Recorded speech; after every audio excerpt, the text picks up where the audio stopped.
Syekh Ahmad dan kudanya. Alkisah, tinggallah seorang saleh di sebuah desa. Syekh Ahmad namanya. Beliau dikenal oleh masyarakat sebagai orang yang halus budi bahasanya, ramah terhadap sesama, dan sangat menjunjung tinggi nama baik Islam. Beliau tidak segan-segan menolong orang yang membutuhkan pertolongannya, karena memang hidup ini harus saling tolong-menolong. Seperti lazimnya orang Arab, maka Syekh Ahmad mempunyai kegemaran memelihara kuda, dan di antara kuda peliharaannya terdapat seekor kuda yang sangat bagus, tubuhnya tinggi besar, bulunya halus, mengkilap, serta yang membuat orang ingin memilikinya adalah lari kuda itu begitu cepat, laksana kilat, sehingga tidak mengherankan apabila ada lomba pacuan kuda, kuda Syekh Ahmad selalu menjadi juara. Banyak orang berusaha ingin memiliki kuda Syekh Ahmad, walaupun harus membayar tinggi. Namun Syekh Ahmad tidak bersedia menjual kudanya. Memang Syekh Ahmad sangat menyayangi kudanya yang satu itu. Di sebelah kampung Syekh Ahmad terdapat seorang gadis yang sangat jelita. Banyak pemuda yang sangat ingin mempersuntingnya untuk dijadikan istri. Putri Laila namanya. Diam-diam ternyata Putri Laila juga menyukai kuda Syekh Ahmad. Ia ingin memiliki kuda itu. Namun ia juga tahu bahwa sikap Syekh Ahmad yang tidak mungkin melepaskan kuda kesayangannya. Oleh karena itu, ia berjanji bahwa barang siapa yang sanggup membawa kuda Syekh Ahmad kepadanya, maka ia bersedia menjadi istrinya. Mendengar itu, banyaklah pemuda yang mencoba untuk mendapatkan kuda Syekh Ahmad dengan cara ingin membelinya dengan harga yang mahal atau menukarnya. Tetapi segala cara tersebut tetap tidak menggoyahkan Syekh Ahmad untuk melepaskan kudanya. Melihat sikap Syekh Ahmad yang demikian, Qasim, salah seorang yang menginginkan kuda Syekh Ahmad tersebut, mulai terbersit dalam hatinya untuk menggunakan cara-cara yang tidak baik. Jika dengan cara yang baik-baik tidak dapat, maka dengan muslihat pun apa salahnya?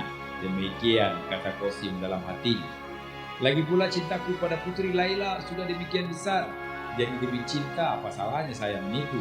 Tambahnya pula, demikianlah tipu daya setan telah merasuki hati Qasim. Maka direncanakannya lah sebuah muslihat guna mendapatkan kuda Syekh Ahmad itu. Ia tahu betul kebiasaan Syekh Ahmad, yakni setiap sore sehabis sholat asar, beliau suka berjalan-jalan bersama kuda kesayangannya. Pada suatu sore yang cerah seperti biasa, Syekh Ahmad berjalan-jalan dengan kuda kesayangannya. Di tengah perjalanan didapati seorang yang tengah merintih kesakitan sambil berselimur. Melihat hal ini, jiwa Syekh Ahmad terketuk untuk menolongnya. Dihampirinya orang itu seraya bertanya, "Ada apa Tuan merintih?"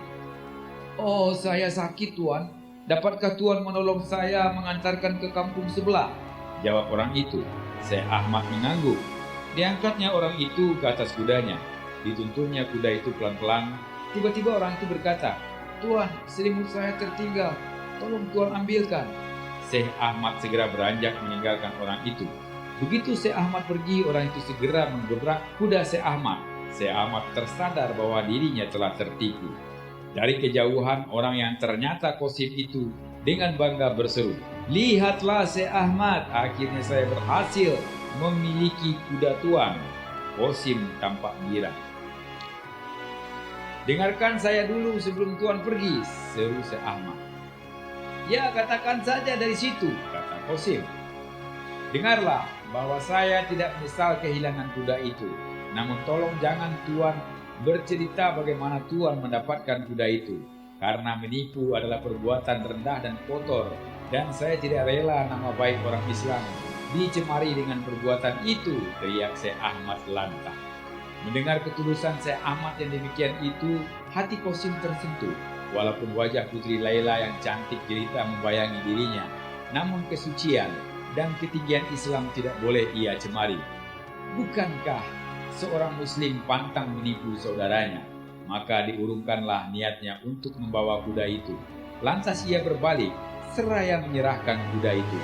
"Terimalah Tuan, saya seorang muslim dan saya tidak ingin mencemari nama Islam," kata Qasim dengan penuh penyesalan.